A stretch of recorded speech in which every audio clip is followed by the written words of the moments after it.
is Robin Rain. I am the Deputy Director of Transportation and currently acting as the project manager for the Broadway project between Country Club and Euclid. That project is currently past its 30%, and so we have the 30% plans online. So the project team is working on the 60% plans. They're aiming at being done relatively soon, so we hope to be able to replace those 30% drawings with 60% drawings early in 2017. The direction that we're headed right now is to 60% construction documents by the end of the year, round numbers, moving to 90% about the middle of next year.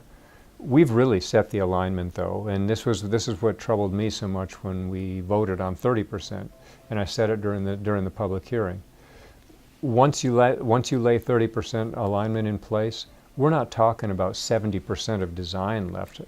Between 30 and 100% construction documents, we're talking about things like elevations and drainage and moving utilities and those kinds of things. The alignment's pretty set.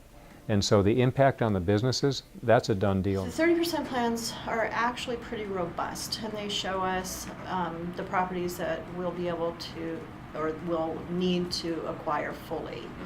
And so that's what we're currently working on.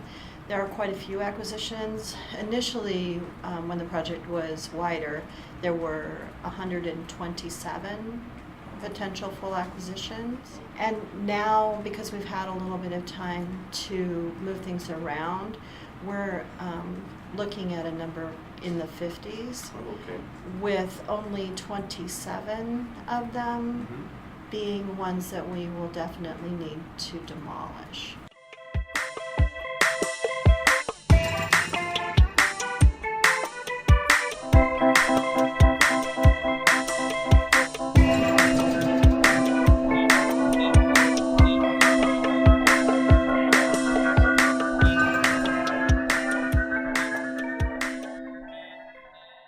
No, not so far. Yeah, I mean, a property owner is a property owner, and so they have the right to tell the city of Tucson, you're going to have to exercise eminent domain, take me out, and then pay relocation costs and fair market value. So they can fight that. The problem is that we're talking about businesses, and this is one of the reasons I have not been supportive of the way this project has been designed and developed. We have 225 round numbers businesses, small local businesses along the Sunshine Mile. They form the tax base that the RTA needs to effectively pay for this project. When this project began on the ballot in 2006, the voters approved an 8-lane, 150-foot wide corridor based on, at that time, 20-year-old traffic projections. Now they're 3 decades old. We know that the traffic projections are wrong. We know that we don't need to have that wide of a corridor. We also know that it pinches down when it gets just west of Euclid into 4 lanes and into an absolutely worst intersection in North America at Toole and 6th and Congress. And so we don't need what the voters were sold. The voters were sold a bill of goods. We do try to work with property owners, so we rarely have serious difficulties with them.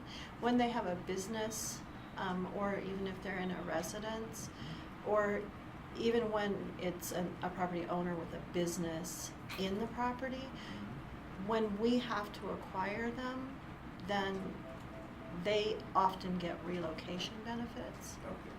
So for the most part, they're left whole.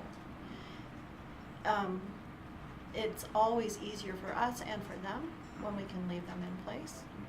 So we do our best to keep as many in place as we can.